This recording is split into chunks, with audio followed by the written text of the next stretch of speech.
Bismillahirrahmanirrahim. Assalamualaikum warahmatullahi wabarakatuh. Selamat datang kembali bersama kami di channel Azril Hidayat.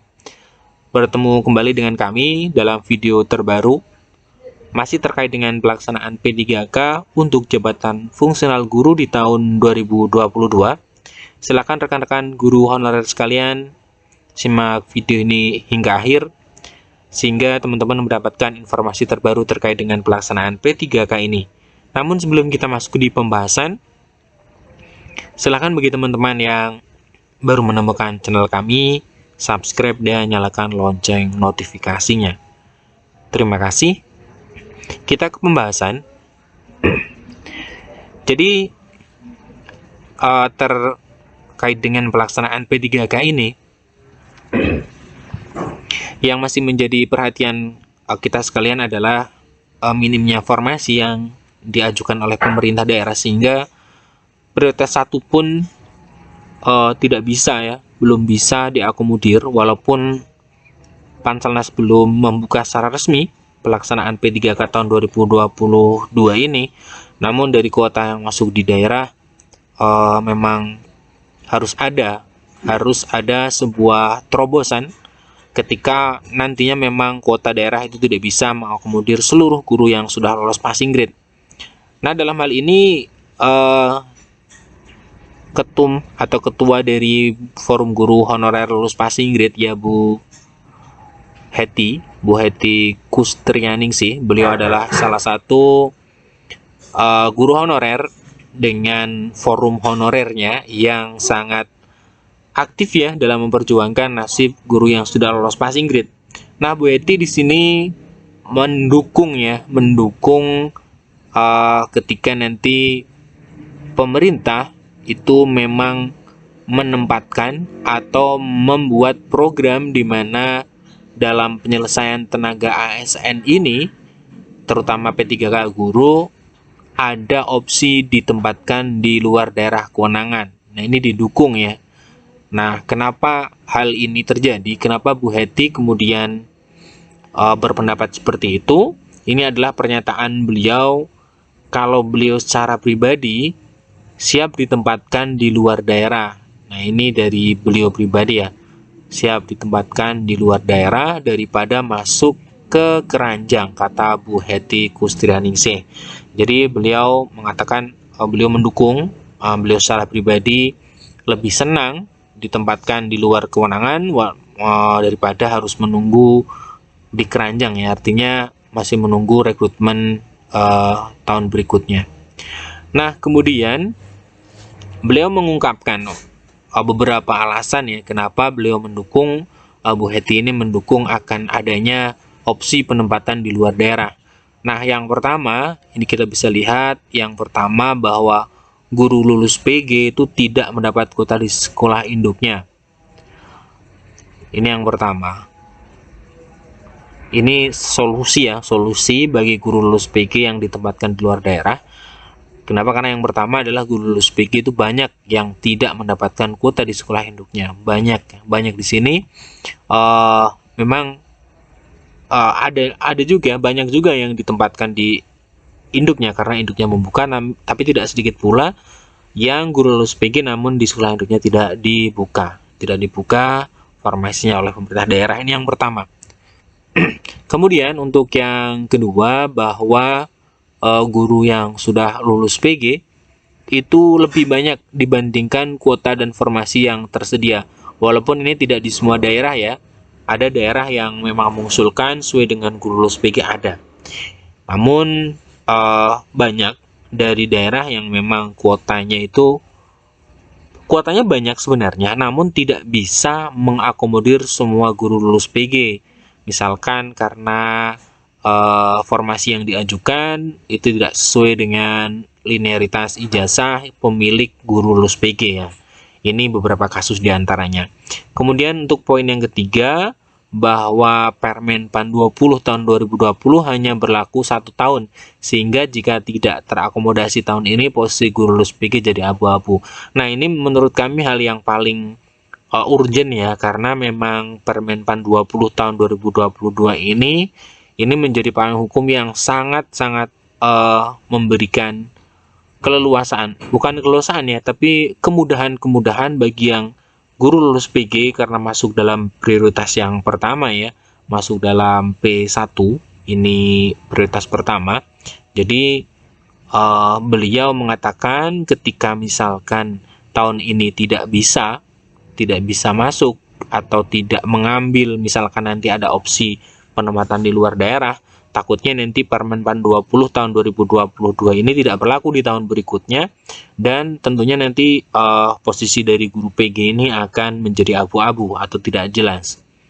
Kemudian ini yang keempat, Pemda tidak maksimal mengajukan usulan formasi sehingga kebutuhan guru ASN secara nasional tidak terpenuhi. Nah, ini menurut kami adalah poin keempat ini menjadi hal yang justru kunci ketika memang penyelesaian honorer, terutama prioritas pertama ini ya. Prioritas pertama itu memang serius ingin diselesaikan dalam pelaksanaan P3K tahun 2022 ini, maka poin keempat ini adalah sebenarnya kuncinya. Ketika Pemda itu maksimal mengusulkan formasi, maka menurut kami guru yang lulus PG itu bisa terakomodasi ya. Tentunya ketika formasi-formasi yang diusulkan itu berpatokan kepada kualifikasi guru-guru yang sudah lolos passing grade. Nah, ini adalah empat poin ya dari alasan kenapa kemudian Bu Hetty Kustrianingsih itu mendukung sekali ketika ada opsi dari penempatan di luar daerah. Nah, kemudian ini pernyataan beliau berkali-kali, saya bilang guru PG itu belum aman, jadi kalau ada pilihan pindah ke luar daerah diambil saja. Ini himbauan dari guru Bu Hetty ya kepada para anggota yang sudah lolos PG, dimana nanti ketika ada kesempatan maka ambil saja, tidak masalah. Jika menolaknya, lanjutnya apakah ada jaminan bisa diangkat? Nah, ini juga menjadi pertanyaan ketika nanti ganti pemerintahan, ganti pimpinan, ganti presiden di tahun 2024. Mungkin nanti semua juga sudah berubah ya.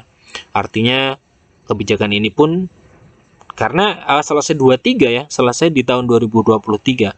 Harusnya di tahun 2023 itu sudah tidak ada honorer, karena SE pendataan itu kan juga menjadi landasan nanti tahun 2023 itu semuanya sudah tidak ada yang namanya honorer, baik itu guru atau tenaga yang lain, semuanya sudah menjadi ASN. Nah, itu yang mengkhawatirkan ketika nanti tidak diambil, maka nanti terkatung-katung nasib guru yang sudah lolos PG.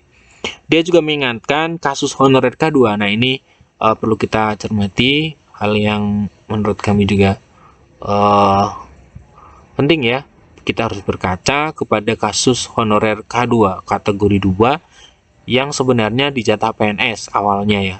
Karena digiring ke P3K, ironisnya masih ada ratusan ribu guru honorer K2 yang tersisa. Walaupun dulu iming-imingnya adalah, maksud kami adalah jatahnya adalah PNS, namun ternyata sampai saat ini, sampai rekrutmen P3K yang nanti berjalan di tahun 2022, ternyata honorer K2 juga masih tersisa sangat banyak.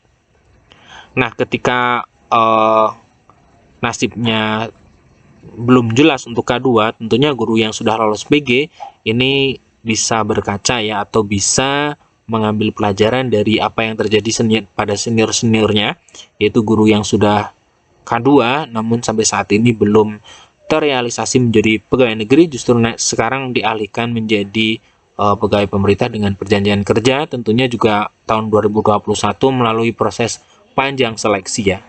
Nah, berkaitan dengan hal itu, ini adalah beberapa solusi yang ditawarkan dari perkumpulan honorer K2 Indonesia. Ini bisa menjadi pelajaran juga bagi guru yang sudah lolos passing grade. Ternyata memang benar guru-guru yang sudah K2 Indonesia yang sudah pendataan sejak lama itu sampai saat ini juga belum tuntas, artinya masih ada honorer K2 yang belum bisa menjadi aparatur sipil negara. Ini bisa menjadi pelajaran bagi guru-guru honorer yang sudah lolos passing grade di tahap 1 P3K tahun 2021 ya. Nah, ada 4 solusi yang diberikan dari forum guru honorer K2 ini terkait dengan penyelesaian mereka. Jadi yang pertama adalah verifikasi data yang valid. Ini dibutuhkan dengan surat pertanggungjawaban terkait dengan ini menuntaskan K2 ya. Nah, kemudian sumber gaji dari APBN, misalkan dari BOS, insentif kementerian, Kementerian Pendidikan ya. Nah, ini yang pertama. Jadi harus ada kevalidan verifikasi data. Yang kedua adalah honorer K2 sudah diverifikasi sejak 2014. Nah, ini yang kita bisa menjadi pelajaran ya. Tahun 2014 itu sudah ada data. Sudah masuk ke BKN ya, sudah masuk di database BKN. Namun pendataan SE Kemenpan yang baru juga mewajibkan semua yang bukan PNS, bukan ASN maksud kami, untuk melakukan pendataan. Sedangkan seharusnya honorer K2 itu sudah memiliki database yang permanen di BKN. Namun, lagi-lagi saya katakan, honorer K2 sampai saat ini juga masih ada. Walaupun ya di sini disebutkan K2 tinggal 300.000. 300.000 baik guru ataupun non-guru. Nah, terutama untuk non-guru ini yang nasibnya belum jelas. Belum jelas Bapak Ibu ya. Kalau yang untuk guru itu sudah diberikan kesempatan di P3K tahun 2021, itu sudah diberikan kesempatan di tahun 2021 untuk K2 guru. Sedangkan untuk non-guru juga diberikan ya. Diberikan namun diberikan kesempatan untuk P3K, namun dengan seleksi yang menurut kami kurang ini ya. Kalau guru itu kan kemarin diberikan beberapa kemudahan ya dengan perturunan passing grade dan lain sebagainya. Nah, kemudian untuk poin berikutnya, poin ketiga ya. Nah, honorer K2 telah memiliki nomor tes yang pernah mengikuti tes CPNS di tahun 2023. Nah, ini adalah 3 poin yang diajukan oleh forum guru honorer, maksud kami honorer K2 yang sampai saat ini juga ternyata belum tuntas, pemerintah belum tuntas menyelesaikan dari permasalahan guru honorer terutama honorer K2.